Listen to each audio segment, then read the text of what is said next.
사랑하는 여러분, 하나님께서 거룩하게 구별하신 이 복된 주일에 예배하시는 모든 예배자들 가운데 하나님께서 주시는 신령한 복과 은혜가 가득하게 되시기를 간절히 소망합니다.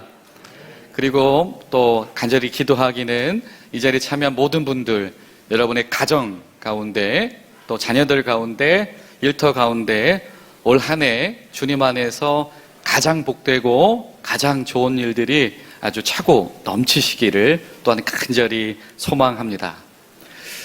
너무 감사한 것 같아요. 이 명절 연휴 기간인데, 말 그대로 빨간 날인데 이렇게 많은 분들이 같이 예배할 수 있는 거에 감사하고, 또 오늘도 변함없이 이렇게 찬양대로 함께 섬겨주셔서 감사드리고, 사실은 제가 아까 391장 찬송하다가 소름이 쫙 돋았어요. 뭐냐면 2절 부를 때 우리 관악기에서 화음을 넣으셨잖아요. 2절 도입할 때 누가 하신 건지 모르겠는데 그러시군요.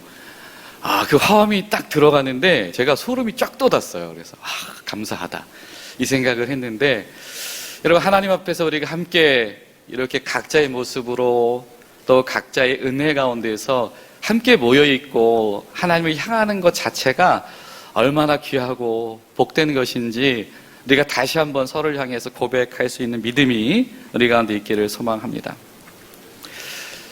성경은 하나님의 창조하심을 강조합니다. 모든 것의 시작은 하나님이시고, 그리고 모든 것의 완성, 그리고 우리가 알지도 못하는 그 이상, 그 이후도 그 모든 영혼은 하나님께 속한 것이다 라고 이야기를 합니다. 그리고 성경이 전하는 이 독특한 창조가 있습니다. 세상에 신론을 이야기하는 수많은 종교가 있고요, 또 이 어떤 세상의 시작을 이야기하는 많은 이야기들이 있지만, 그 중에 이 독특한 이 성경이 전하는 참되신 하나님만의 창조의 특별성은 무엇이냐면, 이 티끌과 먼지로 하나님께서 사람을 지으시고 그곳에서 하나님의 영을 부어 주셨는데, 그런데 하나님께서 창조하신 이 인간이라고 하는 존재가 신들에게 수종드는 자가 아니고 바로 주의 동산에서 하나님과 동거하며 동행하는 자이다라고 합니다. 왕의 물된 정원인 에덴에서 하나님과 함께 대화하는 자, 하나님과 함께 거하는 자, 하나님과 함께 걷는 자로 하나님께서 사람을 지으셨다라고 하는 것입니다. 그리고 하나님은 믿음의 조상이라고 하는 아브라함과 함께 여행을 떠나십니다. 그리고 때로는 그와 함께 캠핑하시기도 하시고요, 그와 계속해서 함께 하십니다. 그리고 최근 우리가 새벽마다 만난 하나님은 이스라엘과 광야에서 함께 행군하시는 바로 그러한 하나님이셨다라고 하는 겁니다. 이렇게 하나님을 만나고 하나님과 함께 걷고, 그리고 하나님 앞에서 생각하고 말하게 되어져 있는 것이 바로 성경이 말하는 하나님이 창조하신 의도요, 창조의 원리다라고 하는 것입니다. 제가 민수기의 말씀을 우리 새벽마다 묵상을 하면서 그런 생각을 했어요. 민수기에 이 하나님께서 이스라엘 백성들을 장막 중심으로 삶을 편성하시잖아요. 그렇죠? 멈춰서 진영을 칠 때에도 장막 중심, 회막 중심으로 진영을 치고, 행진할 때도 언약궤와 장막 중심을 따라서 행진하고, 전 그 모습들이 마치 예수님의 공생의 시절 같았어요. 그런 말씀을 드렸습니다. 이 장막이라고 하는 것은 움직이는 신의 산이다. 하나님께서 임재하셨고 그 속에서 말씀을 주셨고 너희가 내 것이다라고 규명하셨던 하나님께서 그 신의 산을 옮기듯이 이 장막이 옮겨가실 때마다 현장에 계신다, 이런 말씀을 나눈 적이 있는데, 예수님의 공생애도 그러했죠. 그죠? 예수님께서 앞장서서 가십니다. 그리고 예수님께서 머무십니다. 마치 이 모습은 우리가 민수기 10장 말미에서 봤던 것처럼 주님의 계가 앞서가셔서 먼저 길을 가시고 먼저 길을 여시고, 때로는 거기서 대적들을 쫓아내시고 때는 멈춰 서시면서 쉴 시간을 제공하셨다. 이 민수기 10장 말씀이었잖아요. 근데 똑같은 이야기가 우리가 복음서를 볼 때마다 예수님의 이야기를 통해서 펼쳐집니다. 예수님께 나온 제자들, 또 그 무리들이 예수님이 어디로 가시는지 알 수 없으나 때로는 예수님께서 예상하지 못한 도시로 가시기도 하고요, 예상하지 못한 사람들을 만나기도 하십니다. 그런데 하나님께서 그곳에서 때로는 그들을 먹이시기도 하고, 수고하고 무거운 짐진 자 다 내게로 오라 하셨던 주님은 말씀하신 그대로 그곳에서 모든 이들을 해방시키십니다.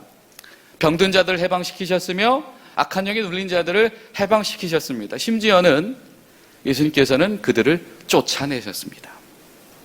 다 도망가게 하셨다. 얼마나 닮아 있는지 몰라요. 광야에서 민수기를 통해서 일하셨던 하나님 모습 그대로 복음서에서 예수님은 그대로 우리에게 드러나셨다라고 하는 거죠. 광야에서 주의 말씀의 길을 중심으로 행진하는 훈련을 받았었던 그 광야 학교였다라고 한다면, 교회는 바로 이렇게 성육신하에서 오신 예수님, 그분의 십자가와 그 부활 토대에 서 있는데, 그렇다면 우리는 그 예수님이 어디로 가시는지, 누구를 만나시는지, 누구를 먹이시고, 또 때로는 어떤 이들에게 관심을 두셨는지, 바로 그것들을 늘 염두에 두어야 하겠지요. 자, 그러면 이쯤에서 중요한 고백이 하나 나와야 됩니다. 민수기 10장 35절 이야기를 읽으면서 그런 말씀을 나눴었어요. 무엇이었냐면, 자, 모세가 그 하나님의 계획에 대한 것을 설명을 하다가 이렇게 고백하게 합니다. 주여, 우리가 멈췄었을 때 우리에게로 돌아오시옵소서라고 외치도록 해라.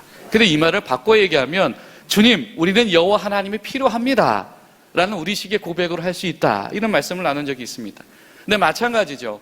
우리가 예수님을 쫓아서 걸어가고, 예수님처럼 바라보고, 예수님처럼 행동하고, 예수님처럼 누군가를 만나고 예수님 안에서 공급을 받았다라고 한다면, 필절 우리 삶의 결론적인 고백은, 오늘의 고백은 무엇이 되어야 하냐면, 예수님, 우리는 오늘도 주님이 필요합니다 라고 하는 것입니다.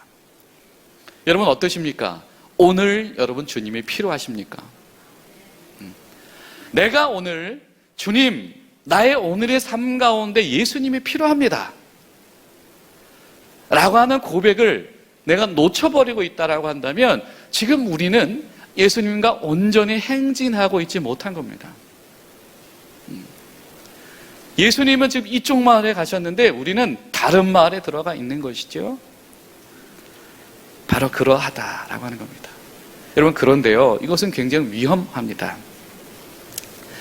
성경에 반복적으로 등장하는 경고 문구가 한 가지가 있습니다. 그것이 무엇이냐면, 자기 소견에 옳은 대로 행한다라고 하는 것입니다. 우리 말씀을 좀 보실까요? 이 사사기 14장 우리 3절 말씀인데요. 보겠습니다. 그의 부모가 그에게 이르되, 내 형제들 딸들 중에서나 내 백성 중에 어찌 여자가 없어서 내가 할례를 받지 아니한 블레셋 사람에게 가서 아내를 맞이하려 하느냐 하니, 삼손이 그의 아버지에게 이르되, 내가 그 여자를 좋아하오니 나를 위하여 그 여자를 데려오소서 하니라. 이 나시린의 비유, 민수기 6장을 할 때 이 말씀을 제가 잠깐 새벽에 말씀드린 적이 있는데, 여기에서 그 여자를 좋아하오니 라고 하는 표현이 내가 판단하기에 맞사오니 라는 뜻입니다. 또 성경을 볼까요? 사사기 17장 6절입니다. 자, 그때는 이스라엘에 왕이 없었으므로 사람마다 자기 소견에 옳은 대로 행하였더라.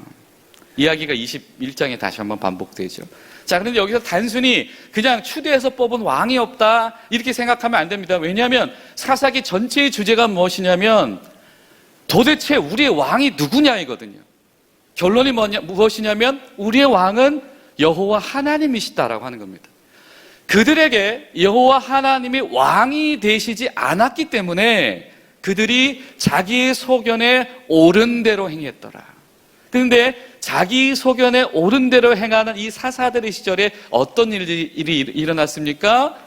신앙이 무너지고 삶이 무너지고요, 그들의 안전도 무너져서 늘 이민족의 침입에 시달려야만 했습니다. 또 사무엘서 3장 1절을 보면 성경이 이렇게 말하죠. 자, 아이 사무엘이 엘리 앞에서 여호와를 섬길 때에는 여호와의 말씀이 희귀하여 이상이 흔히 보이지 않더라.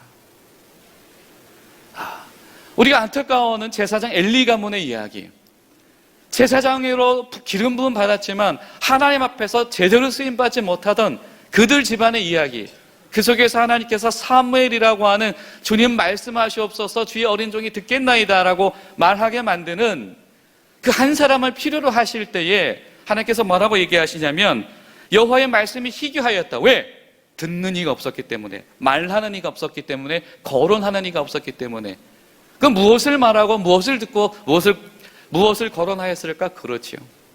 그는 여전히 자기의 소견에 옳은 대로 말하며 자신이 원하는 것만 들으며 자신들이 하고 싶은 것만 하고 있었을 것입니다. 물론 그것은 자연스러운 현상이 될 수 있습니다. 민수기를 보면, 또 출애굽기를 보면, 신명기를 보면 백성들이 끊임없이 탄식합니다. 하나님 힘들어 죽겠어요. 이럴 바엔 이러는 게 낫지 않겠습니까? 저러는 게 낫지 않겠습니까? 차라리 돌아갑시다. 아니면 이거 좀 다른 것 좀 먹으면 안 됩니까? 라고 하는 거죠. 자, 그런데 성경에 충격적인 구절이 등장을 합니다. 자, 출애굽기 16장을 보면요, 7절과 8절을 보시면 아침에는 너희가 여호와의 영광을 보리니 이는 여호와께서 너희가 자기를 향하여 원망함을 들으셨음이라. 우리가 누구이기에 너희가 우리에 대하여 원망하느냐? 모세가 또 이르되 여호와께서 저녁에는 너희에게 고기를 주어 먹이시고 아침에는 떡으로 배불리시리니 이는 여호와께서 자기를 향하여 너희가 원망하는 그 말을 들으셨음이라. 우리가 누구냐? 너희 원망은 우리를 향함이 아니요 여호와를 향하여 함이로다. 사람들이 모세 리더십에 도전했습니다. 이 길에 맞냐는 것이죠. 이 방향에 맞냐는 것이죠. 조그만 의견이 나눕니다. 이야기가 나눕니다. 그럴 바엔 이렇게 합시다. 저럴 바엔 이렇게 합시다. 민수기 17장 27절을 보면 같은 명령의 말씀이 또 등장합니다. 자, 마지막으로 한 번만 더 볼게요. 나를 원망하는 이 악한 회중에게 내가 어느 때까지 참으랴? 이스라엘 자손이 나를 향하여 원망하는 바 내가 그 말을 들었노라. 하나님과 함께하는 이 광야 행진, 이 광야 학교 가운데서 각자의 의견과 아이디어가 있을 수 있습니다. 그런데 이것이 원망이라는 것으로 향하였을 때 그들 스스로는 이것을 자신들에게, 서로에게 향하는 것이라고 생각을 했을 거예요. 모세에게 향하는 것이라 생각을 했을 것이고 누군가에게 향하는 것이라고 생각했을 것입니다. 그런데 그 순간 하나님 무엇이라고 말씀하시냐면 그 원망이 사람을 향하는 것이 아니고 누굴 향하는 것이다? 나를 향하는 것이다. 내가 그 원망을 들었고 내가 그 원망을 들으니까 참을 수가 없다. 그래서 이어지는 성경 구절들을 보면 하나님께서 화가 나셔서 이들을 없애고 싶어 하셨다. 그 광야 공동체를 없애고 싶어 하셨다. 여러분 기억하십시오. 우리가 우리의 소견에 옳은 대로 말하다가 어느 순간에 우리의 언어 가운데에 말씀이 실종되어진 그 사건이 찾아오면 하나님이 이렇게 말씀하시는 거예요. 너희가 니들끼리 하는 원망이 아니고 나한테 하는 원망이구나 라고 하는 거예요. 나한테 하는 원망이구나. 그러면 어떻게 하겠다? 내가 다른 이들 찾아야 되겠다. 니들 아닌 것 같다. 여러분 원망은 하나님을 향하는 독이 될 수가 있습니다. 이것은 하나님 앞에 불신이 될 수가 있습니다. 여러분 그런데요, 우리 하나님은 그렇게 분노로 끝나지 아니하시죠. 우리가 좀 전에 읽었던 출애굽기 16장은 무엇으로 유명한 성경 구절입니까? 그렇죠. 만나 사건으로 유명한 성경 구절 장입니다. 만나.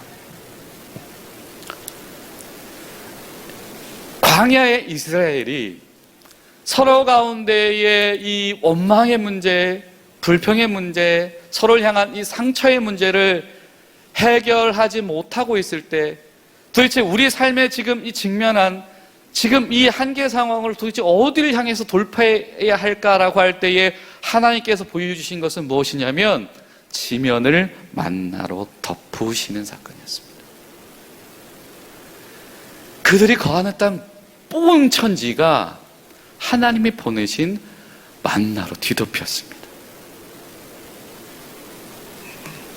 이때는 다른 생각하는 거 아니죠. 어떻게 해요? 이게 뭐냐? 만나. 만후. 뭐냐? 이거 하나님이 주신 거다. 그럼 어떻게 해야 되냐? 이거 하나님이 이렇게 하래. 이거 하루하루 하나님 맨날 주실 건데 이거 받아서. 근데 더 걷어봤자 하나님 앞에서 쓸모없어. 이거 효율성 아니면 뭔가 좀 지혜로운 거 이런 거 하지 말고 일단 하나님이 뭐라고 말씀하신 대로 듣고 그대로 살아보는 연습을 하자. 그럼 이것이 만나의 포인트입니다. 하나님의 공급하실 때 하나님께서 말하시는 대로 살아보는 거, 말씀하시는 대로 살아보는 겁니다. 아이디어 낼 수 있죠. 그 만나를 이렇게 저장해 볼 수도 있고 내가 이렇게 많이 저장했다 누구한테 공급해 줄 수도 있고 뭐 이런저런 생각을 할 수도 있었겠으나 그러나 일단은 그런 아이디어 다 내려놓고 하나님이 하자는 대로 좀 해보자.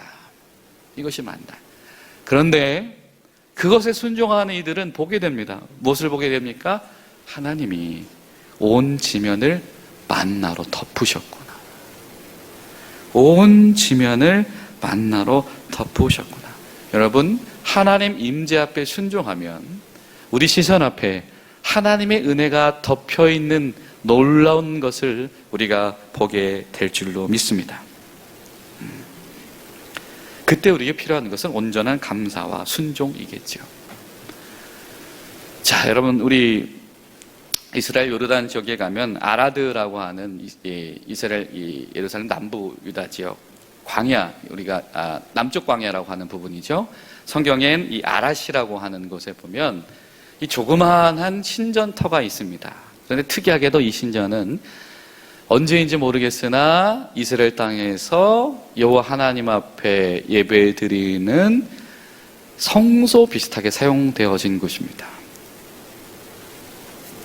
학자들이 연구를 하니까 아마 이거는 주전 7세기 정도의 어떤 터전이겠다라고 이렇게 고고학적으로 이야기를 합니다. 자, 그런데 특이한 것이 있어요. 무엇이냐면 성전에 기둥이 2개입니다. 만약에 그 돌이 하나님을 상징한다라고 했으면 하나가 있어야 되겠지요? 왜 2개였을까? 어느 순간에 가나안 땅에 정착해서 그곳의 사람들로 살다 보니 이들 신앙 가운데 뭔가 변화와 오염이 찾아왔습니다. 우리가 시내산에서 만났던 하나님은 산 위의 하나님이시고 여기 와 보니까 풍요하게 만드는 농사를 주관하는 신들이 있다네.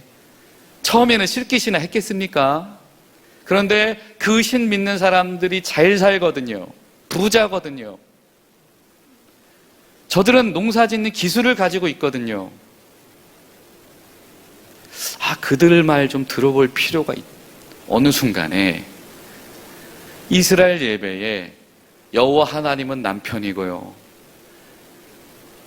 아세라는 여호와의 부인입니다라고 하는 이상한 짬뽕 신앙이 군데군데 있었던 겁니다. 근데 누군가 그걸 때려부신 흔적이 있는 거예요. 성서학자들은, 고고학자들은 그때가 한 7세기 정도라고 말하면 성서학자들은 그때가 요시야 왕이 신앙 개혁 운동을 일으켰던 시대쯤이 아니겠는가라고 추측을 합니다. 맞지 않다 손 치더라도, 요시야가 안 치었더라도 하나님이 치셨겠죠, 당연히. 여러분, 하나님이 나의 하나님 되시는 데에 방해가 되는 것, 그것을 가로막는 것, 위협이 되는 것이 무엇이었냐면 문화였습니다. 문화. 문화는 다른 말로 말하면 살아가는 방식입니다.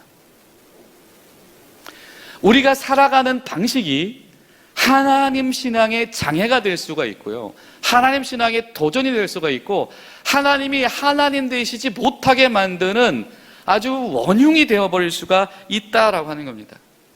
물론 시대는 바뀝니다. 살아가는 방식들도 바뀔 수가 있습니다. 우리가 그런 가운데 있을 때 우리가 무엇을 기억해야 될까? 우리가 무엇을 주목해야 될까? 하나님께서 우리에게 무엇을 이야기하실까? 우리는 그 경각심을 가질 필요가 있습니다. 그 이야기가 바로 오늘 본문이죠. 마태복음 3장. 하나님께서 이 시대 신세대 나시린이라고 불리는 이 세례 요한이라고 하는 인물을 통해서 이렇게 외치십니다. 일단 정직, 스탑입니다. 회개해라. 이거 뭐예요? 일단 정지예요. 다 그만둬, 멈춰, 그만둬, 일단 정지. 이게 회개해라라고 하는 선포입니다.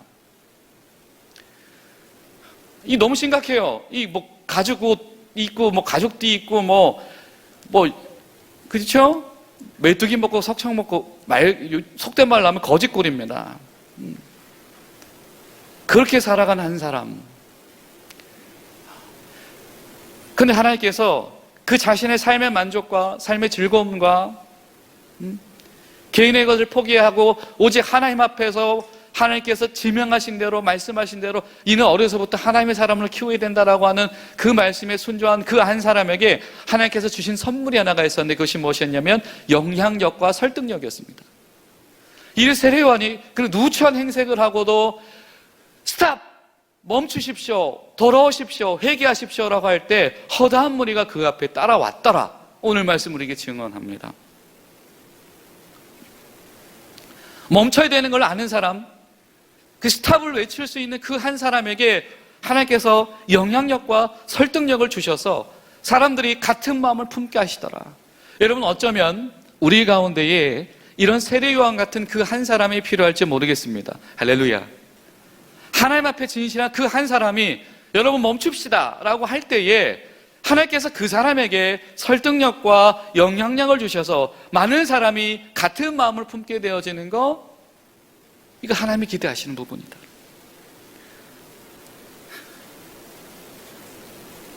여러분 멈추십시오. 이미 하나님 나라가 시작이 되었습니다. 여러분 시기를 멈춰서는 안 됩니다. 스탑. 주님께로 돌아오십시오. 생각하는 방식 멈추십시오. 살아가는 방식 멈추십시오. 말하는 방식 멈추십시오.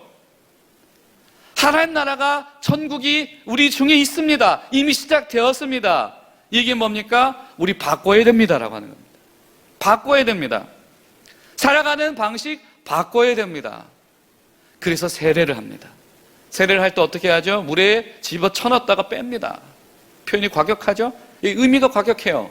죽인 거거든요. 다시 살린 거거든요. 다시 태어난 겁니다. 세례는 다시 태어난 겁니다. 과격한 겁니다. 우리 인생을 과격하게 다루시는 방법이 세례인 겁니다. 이제 스탑. 이제 스탑. 죽어. 이제는 새롭게 살아야 된다.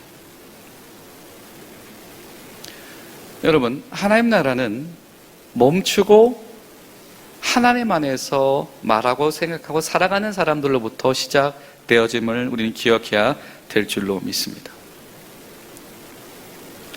자, 그런데 오늘 우리가 읽은 마태복음 3장에 이런 표현이 등장을 해요. 누가 있냐면 바리새인과 사두개인들도 그 무리에 끼어 있더라. 그러면서 세례 요한이 아주 두 가지 촌철살인을 합니다. 첫 번째는 뭐죠? 독사의 자식들아 라고 하는 것이고요. 두 번째는 뭡니까? 착각하지 마라. 니들이 아브라함의 후예, 니들이 믿음의 본류라고, 믿음이 하나님의 백성의, 아브라함은 이브리입니다. 강을 건넜어요. 히브리인, 하나님을 따라서 강을 넘는 사람. 그러니까 아브라함의 후예다, 히브리인이다 라고 하는 건 뭐냐면 하나님의 선택받은 사람들이라는 뜻이거든요. 그러니까 아브라함의 후예를 자청하는 것은 우리가 하나님의 사람들이다라고, 우리가 하나님의 본류다라고 이야기하는 것. 그 사람들이 바리새인과 사두개인들이었는데 세례 요한이 착각하지 마라, 독사의 자식들아 라고 이야기합니다. 여러분, 그런데요, 이 바리새인과 사두개인들 나름 훌륭한 사람들이었습니다. 그들 인생을 헌신하는 사람들의 후예들이에요. 가문들이었어요. 자, 사두개인들 누굽니까? 전통을 지키기 위해서 헌신한 사람들입니다. 성전 전통, 제사장 전통, 이 유산 물려줘야 돼, 지켜내야 되는데, 그런데 어느 순간에 이 성전 제도, 제사장 제도만 지킬 수 있다라고 한다면 그 무엇과도 손을 잡을 수 있는 이들이 버렸습니다. 내가 하는 이 일, 이 성전 제도, 제사장 제도 지켜내는 것, 이 일에 몰두하다 보니 왜 그걸 해야 되는지를 잊어버렸어요. 그러다 보니 그 무엇과도 성전만 제사장 직만 지킬 수 있으면 손잡아도 되는 기득권으로 전락해버렸습니다. 바리새인들 누굽니까? 구별된 사람들이란 뜻입니다. 주전 2세기에 출현한 사람들입니다.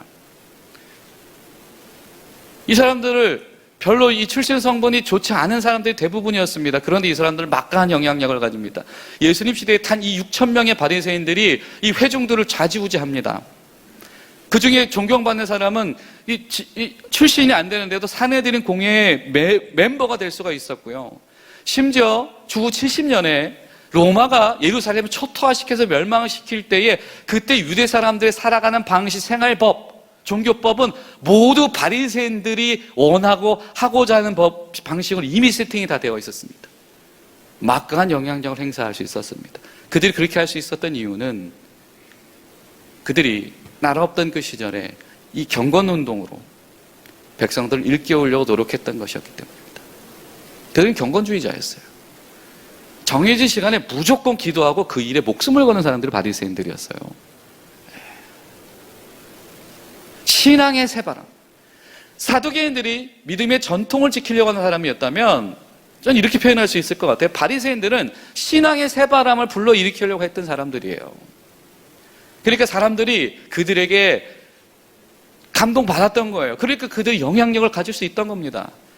자, 그런데요, 나름 그 신앙의 새바람을 일으키려고 했던 그 바리새인, 그래서 민족을 일깨우려고 했던 그 바리새인들조차도 하나님 앞에 걸림돌이 되어버립니다.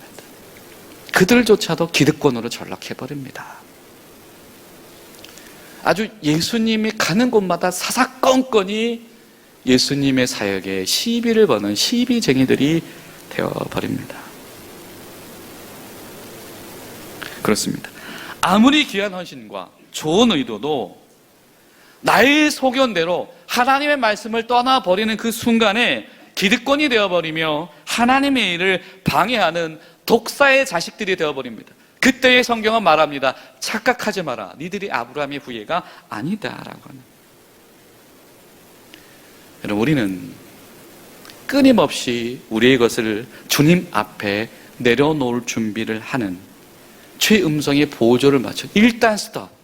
하나님의 나라가 시작되었으니 이제는 하나님의 방법으로 합시다라고 할 수 있는 사람들이 되어야 될 줄로 믿습니다.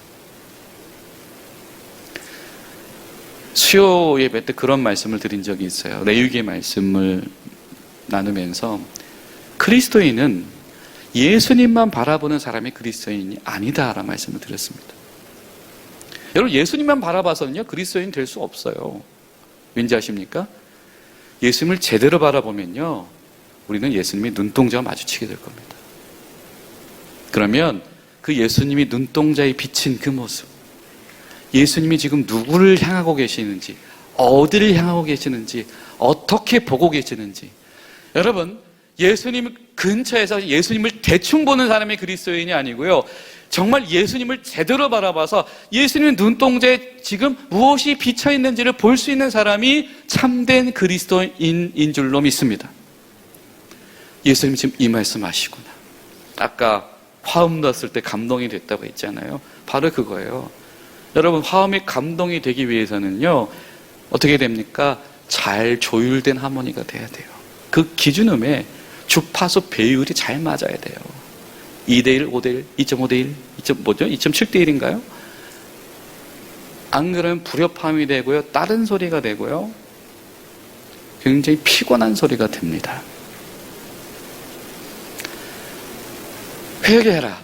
예수님이 이렇게 말씀하시면 우리가 가진 음역대는 다를 수 있죠. 그죠? 어떤 사람은 높은 음일 거고 어떤 사람은 낮은 음일 거고요. 저처럼 아주 태생적으로 이 반음의 반음이 플랫되는 사람은 항상 끄떡 올리려고 엄청 신경 써야 돼요. 그러나 기준음이신 예수님 앞에 조율되어 있다고 한다면 그 높낮이가 무슨 상관이 있겠습니까? 그 높낮이는 풍부한 하모니가 될 것이고 풍성한 배음으로 감동이란 영향력으로 열매 맺을 수 있게 될 겁니다. 여러분, 오늘 말씀 일단 스탑.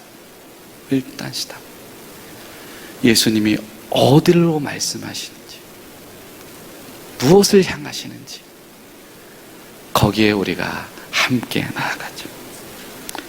오직 주님만 따라가면서 주님 보시는 것, 주님 말씀하시는 것 우리도 똑같이 말해보자. 여러분, 이 은혜 가운데서 한 주간 주 안에서 충만하시는 저 여러분 되시기를 예수님의 이름으로 축복합니다. 기도하겠습니다. 살아계신 하나님, 주님 참 감사합니다. 주님, 우리가 이 명절 기간에도 함께 주 앞에 모여 있어서 성도됨을 고백하며 하나님을 향한 사랑을 고백하며 예수 그리스도의 은혜를 나눕니다. 주님, 이 복과 은혜를 우리가 한때의 감동으로 머물지 않게 하시고 우리 삶의 중심을 깊게 붙잡고 지키는 본질적인 신앙이 될 수 있도록 도와주시옵소서. 예수님의 이름으로 기도하옵나이다. 아멘.